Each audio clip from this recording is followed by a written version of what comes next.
Keytar lesson number 2, woohoo! We all know Keytars are expensive things, and I just kind of wanted to make it clear, you can spend as much money as you want on your Keytar. It doesn't make you any more or less deserving than somebody who can't spend that kind of money.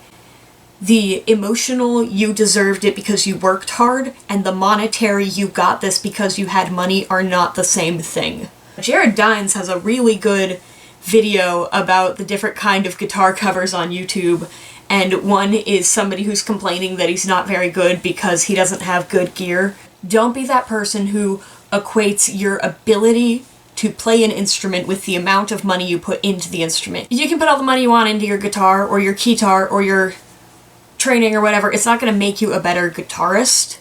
So just keep that in mind. You don't become a better Keytarist by finding other people and saying, oh, you're Keytaring wrong, and wrecking their confidence.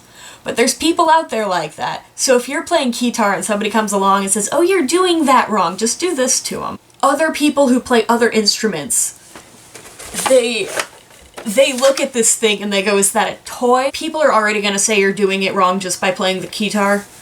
So remember that anytime somebody says you're doing it wrong, they don't understand what the Keytar's about. They don't understand it.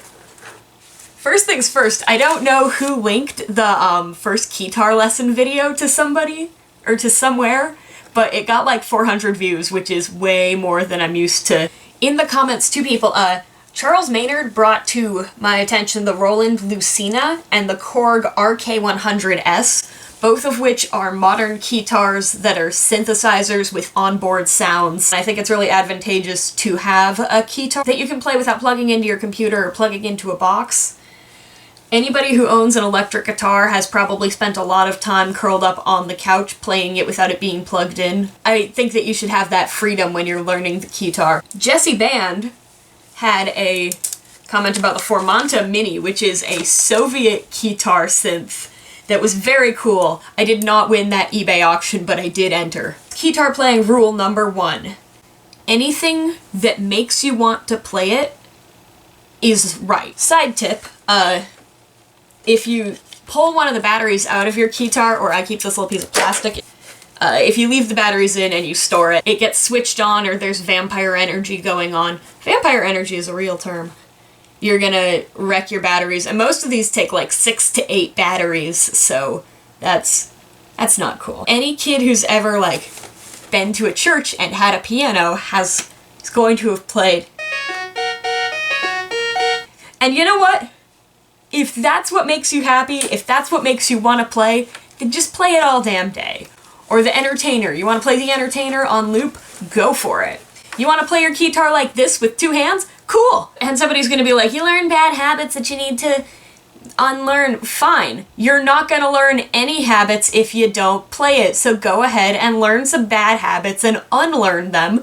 Because if your other option is just sitting around with your Keytar hanging on your wall, going, man, that's pretty, I wish I knew how to play it, you're not going to become a Keytarist. You're going to become a person who owns a Keytar. You're going to become a person who owns a Keytar but never plays it.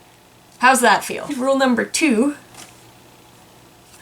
Your Keytar is not a piano. You're going to be doing your Keytar a disservice by insisting on only learning things you'd learn on the piano. If you want to play with the sounds, if you want to sit down and goof around with the sounds, by all means do it. Don't let it be your only mode of practice. But by all means, if you just want to sit down and hear what the sounds are, and play with them, and write little songs based on the fact that you can program the high C to make a duck quacking noise, do it! If you just treat the Keytar like it's a piano, you're not going to be playing the Keytar, you're going to be playing a crappy short piano. And if you're buying a Keytar, and you came here via my lesson how to buy a Keytar for the non-keyboardist, then yes, learning how to play the keyboard is important, but if you really wanted to learn how to play the piano, you would have gone to a different video. When you're getting started with keyboard, everybody wants to kind of overwhelm you with music theory. If you're a guitarist and literally all you can play is the riff from Enter Sandman and 5 chords, people will still call you a guitar player, but if you sit down with the keyboard and all you can play is heart and soul, people don't call you a keyboardist, which kind of bothers me, But the thing is, when you're a keytarist, you can just say, well, I'm playing the keyboard, but I'd only need to be held to the standards that people would hold guitar players to. It's me pointing to my guitar there, right there. Every time that you play music, you put things in your head. There's all these things that you have to learn about music theory, but you don't need to learn them right away. You don't need to learn them before you start enjoying your instrument. You wouldn't think that I need to tell adults. And also, if you're a kid watching this, hi, that's awesome. Learn the keytar. Keytar's awesome. Making somebody else feel insecure about their work isn't going to make you feel better.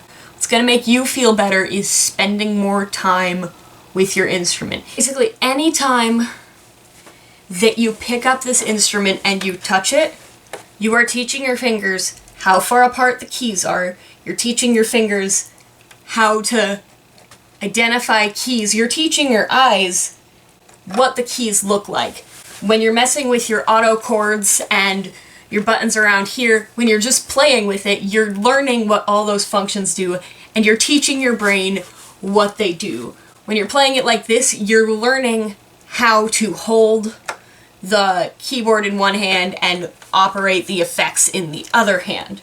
And you're just playing it off of chords for guitarists. You are learning in the back of your head groups of chords that usually go together.